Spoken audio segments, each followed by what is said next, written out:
Hello guys, we're today at the first day of Watches and Wonders 2025. I'm super happy to start my day with Ulysse Nardin.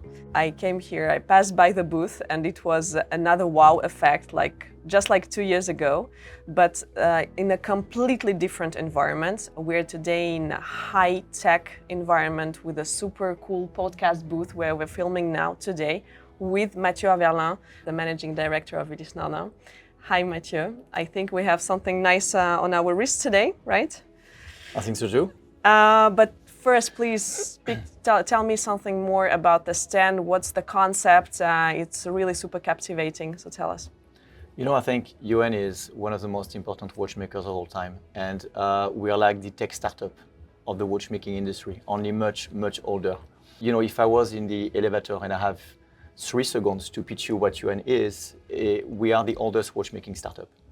And we've been doing it since 1846. You've got on the booth a quote from Paul David Nardin that I absolutely love and I think describes really who we are. If it's possible, it's done. If it's impossible, it will be done. This is not Elon or Jeff Bezos saying that today. It's a watchmaker 150 years ago. So the pioneering spirit has been here from the very beginning. And so this year, we are launching what we call the ultimate high horology sport watch. And therefore, we wanted to conceive a story, some content, and therefore a booth at Watches and Wonder that reflects that high-tech, that pioneering spirit, that innovative spirit. Hence, you know, the first impression that you had arriving here in Geneva. The new Ulysse Nardin Diver Air.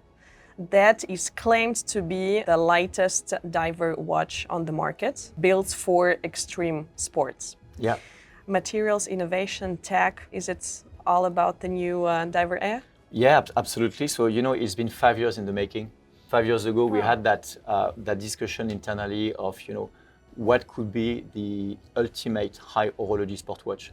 And we agreed that there are 3 ultimate challenges. Number 1 is lightness. Number 2 is, you know, robustness, making a watch that is robust, that can survive deep diving, rugged use. And number 3, because we are Ulysse Nardin, high horology.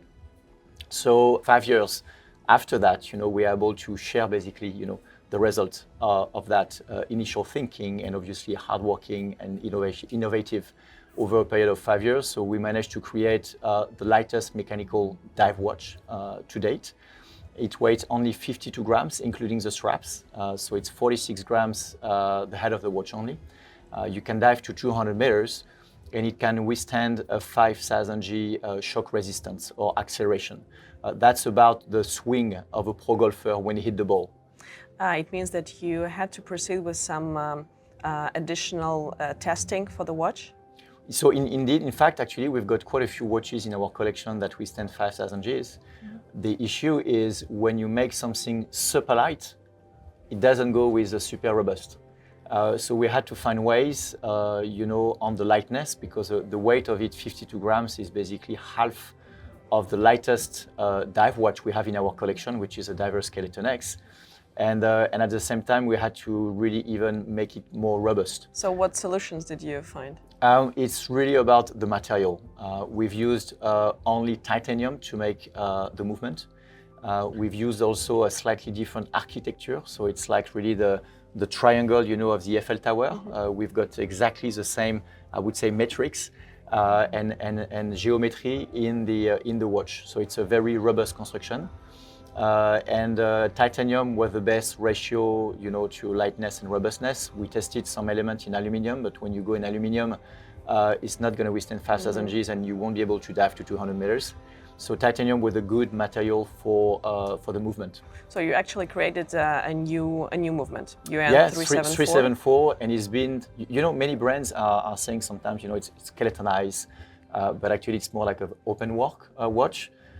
We started from creating a skeletonized movement from basically from zero. Therefore, we are thinking from scratch all the spare parts that once assembled will make the movement skeletonized, not starting from a non-skeletonized movement and removing material. Mm-hmm. So it's a whole different process. I think it's you know, comparing a kindergarten with a Champions League. Okay. So that's what we did for the movement. And then we look at special materials for the case to make it, again, super light and super robust. So we use titanium for the middle part of the case because we wanted that watch to be a dive watch. And then we are using carbon fiber and nylon foil, which is a pioneering material combining carbonium coming from the IMOCA boat, the F1 basically of the sailing boat. So we are using the same carbon fiber that they are not using when creating the process of the foil, the side part of the boat that elevate the boat on the sea and make them super fast. With ocean netting that we got, from the sea, and combining that, we've got a material, the nylon foil, which is super robust and super light at the same time.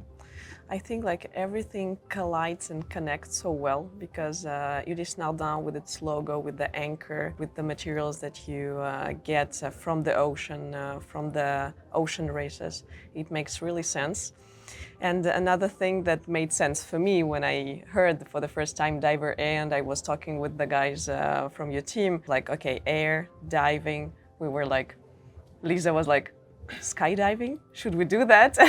And I was super scared, but I said like, okay, we need to really test the watch, not that to drop it on a desk and write about the specs. So what's really super interesting about the movement is that you stripped off half of the material, so half of the weight. What were the challenges when you were doing that?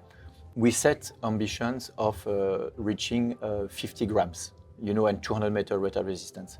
And we went into stages. So, at some point, I remember we were stuck at 55 grams. And we really had to find ways to remove. So we remove even, materials from the barrel.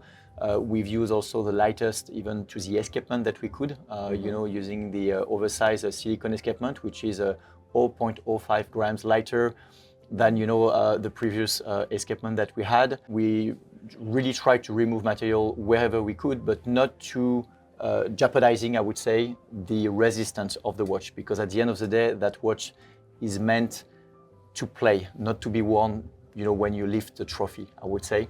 And therefore, it's been really an ongoing challenge. When we work on such project, we never know exactly when we're going to be able to launch it because we don't know if we're going to succeed. And we made it ultimately.